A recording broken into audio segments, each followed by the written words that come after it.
জানিয়ে দেব এই মুহূর্তে হাতে পাওয়া সর্বশেষ গুরুত্বপূর্ণ আপডেট বাংলা সংবাদ। শুরুতেই জানাবো চাঁদপুরে জাহাজ থেকে 7 জনের মরদেহ উদ্ধার।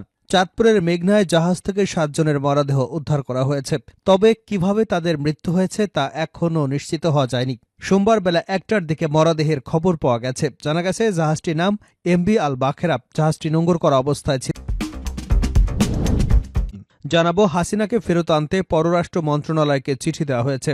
ছাত্র জনতার গণঅভ্যুত্থানের মুখে চলতি বছর 5 অগাস্ট ক্ষমতা ছেড়ে পালিয়ে যাওয়া সাবেক প্রধানমন্ত্রী ফ্যাসিস্ট হাসিনাকে দেশে ফিরিয়ে আনার বিষয়ে অন্তর্বর্তী সরকারের স্বরাষ্ট্র উপদেষ্টা লেফটেন্যান্ট জেনারেল জাহাঙ্গীর আলম চৌধুরী বলেছেন, শেখ হাসিনাকে ফেরাতে ভারতের সঙ্গে যোগাযোগের জন্য প্রয়োজনীয় উদ্যোগ নিতে পররাষ্ট্র মন্ত্রণালয়কে চিঠি দেওয়া হয়েছে। বন্দী প্রত্যাবর্তন চুক্তি অনুযায়ী তাকে ফেরানো যাবে। নিয়ে বিএনপি নানামুখী আলোচনা করে যাচ্ছে। দলটির এই আলোচনার মধ্যেই অন্তর্বর্তী সরকারের প্রধান উপদেষ্টা ড মোহাম্মদ ইউনূস গত 16 ডিসেম্বর জাতির উদ্দেশ্যে তার ভাষণে নির্বাচনের সম্ভাব্য তারিখ ঘোষণা করেছেন। গত 17 ডিসেম্বর সন্ধ্যায় রাজধানীর ফরেন সার্ভিস একাডেমিতে সমসাময়িক ইস্যু নিয়ে কথা বলার সময় প্রধান উপদেষ্টার প্রেস সচিব শফিকুল আলম বলেন, নির্বাচনে খুব স্পষ্ট রোডম্যাপ দেওয়া হয়েছে। প্রধান উপদেষ্টা ড মোহাম্মদ ইউনূস আলোকপাত করেছেন 2025 ডিসেম্বর অথবা 2026 30 জুনের মধ্যে নির্বাচন। এদিকে 4 মামলায় গ্রেপ্তার সালমান মেনন পলকসহ 8 জন। রাজধানীর পৃথক 4 থানার মামলায় সাবেক প্রধানমন্ত্রী শেখ হাসিনার সাবেক বেসরকারি খাত বিষয়ক উপদেষ্টা সালমান এফ রহমান সহ 8 জনকে গ্রেপ্তার দেখিয়েছেন আদালত। সোমবার ঢাকার মেট্রোপলিটন ম্যাজিস্ট্রেট নাজমিন আক্তার এ আদেশ দেন। এবারে জানাবো বিজিবিকে সীমান্তের অতন্ত্র প্রহরী হিসেবে দায়িত্ব পালনের আহ্বান স্বরাষ্ট্র উপদেষ্টার। সোমবার রাজধানীর পিলখানায় বর্ডার গার্ড বাংলাদেশের সীমান্ত সম্মেলন কেন্দ্রে বিজিবি দিবস উপলক্ষে আয়োজিত বিজিবি পদক প্রদান অনুষ্ঠানে প্রধান অতিথির বক্তব্যে উপদেষ্টা এই আহ্বান জানান।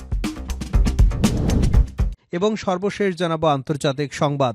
অচিরেই বিলুপ্ত হবে নেতানিয়াহু শাসন, হুমকি হুতি প্রধানের। পাল্টাপাল্টি হামলা চলছে ইয়েমেনের বিদ্রোহী গোষ্ঠী হুতি এবং ইসরায়েলের মধ্যে। মিত্র ইসরায়েলের পাশে দাঁড়িয়েছে যুক্তরাষ্ট্র। ইয়েমেনে হামলা চালিয়েছে তারাও। তাই সংঘাতের মাঝে নেতানিয়াহু শাসন অচিরেই বিলুপ্ত হবে বলে হুমকি দিয়েছেন হুতিদের প্রধান মোহাম্মদ আলী আল হুতি। সোমবার হুতি সমর্থিত আল মাসিরা সংবাদ মাধ্যমে এক প্রতিবেদনে এ তথ্য জানানো হয়। এতক্ষণ শিরোনাম শুনছিলেন, এবার বিস্তারিত।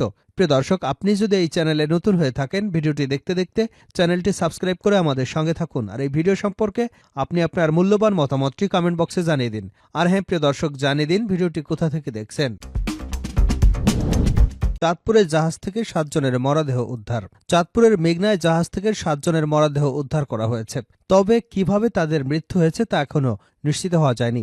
সোমবার বেলা 1টার দিকে মরদেহের খবর পাওয়া যায়। জানা গেছে জাহাজটির নাম এমবি আল বাখেরা। জাহাজটি নোঙর করা অবস্থায় ছিল। বাংলাদেশ কোস্টগার্ডের staff officer lieutenant colonel Shams গণমাধ্যমকে এ তথ্য নিশ্চিত করেছেন। চাঁদপুরের নৌপুলিশ সুপার সৈয়দ মুশফিকুর রহমান নিহত আরও বাড়তে পারে বলে আশঙ্কা প্রকাশ করেছেন। ঘটনাস্থলে যাচ্ছে কোস্টগার্ড এবং পুলিশ সদস্যরা। প্রাথমিকভাবে এখনও দায়িত্বশীলদের কারো বক্তব্য পাওয়া যায়নি।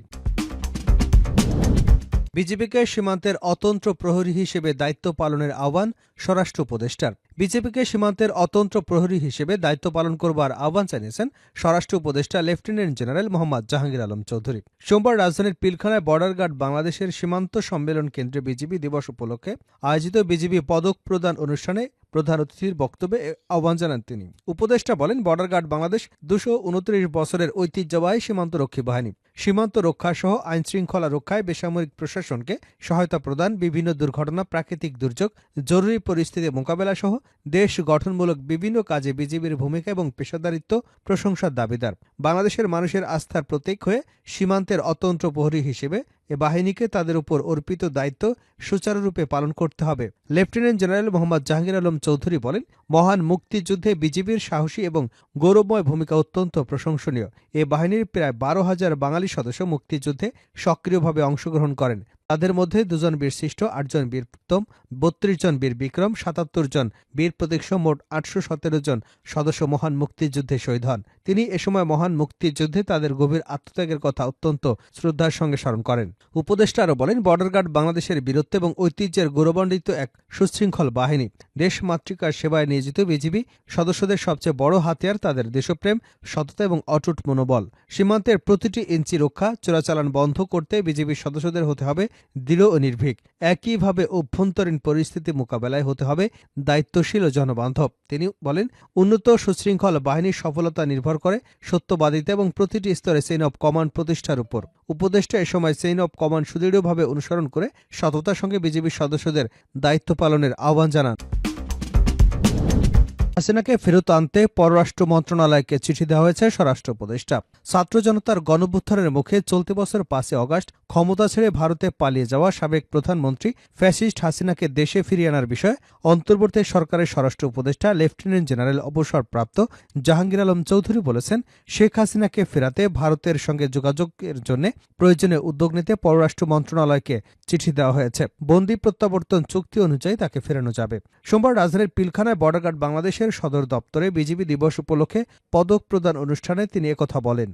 এ সময় 2009 সালের 25 এবং 26 ফেব্রুয়ারি রাজধানীর পিলখানায় তৎকালীন বিডিআর সদর দপ্তরে নির্মম ও নৃশংস হত্যাকাণ্ডের প্রকৃত কারণ উদ্ঘাটনে তদন্ত কমিশন গঠন করা হয়েছে বলে জানান স্বরাষ্ট্র উপদেষ্টা। তিনি বলেন, বিডিআর বিদ্রোহের ঘটনায় 7 সদস্যের তদন্ত কমিশন গঠন করা হয়েছে।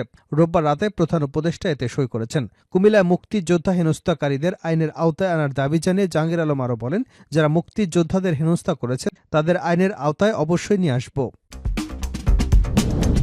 শেষ করছে আন্তর্জাতিক সংবাদ দিয়ে। অচিরেই বিলুপ্ত হবে নেতানিয়াহুর শাসন, হুমকি হুথি প্রধানের। পাল্টাপাল্টি হামলা চলেছে ইয়েমেনের বিদ্রোহী গোষ্ঠী হুথি এবং ইসরায়েলের মধ্যে। মিত্র ইসরায়েলের পাশে দাঁড়িয়েছে যুক্তরাষ্ট্র। ইয়েমেনে হামলা চালিয়েছে তারাও। এই সংঘাতের মাঝে নেতানিয়াহু শাসন অচিরেই বিলুপ্ত হবে বলে হুমকি দিয়েছে হুথিদের প্রধান নেতা মোহাম্মদ আলী আল হুতি। আজ সোমবার হুথি সমর্থিত আল মাসিরা আরও 4 মামলায় গ্রেপ্তার সালমান মেনন পলকসহ 8 জন।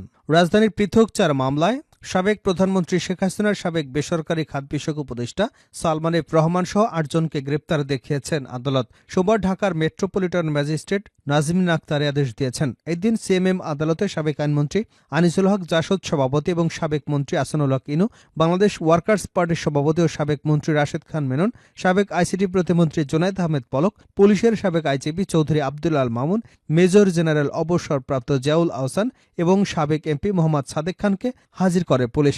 এরপরে তাদের বিভিন্ন মামলায় গ্রেপ্তার দেখানোর আবেদন করা হয়।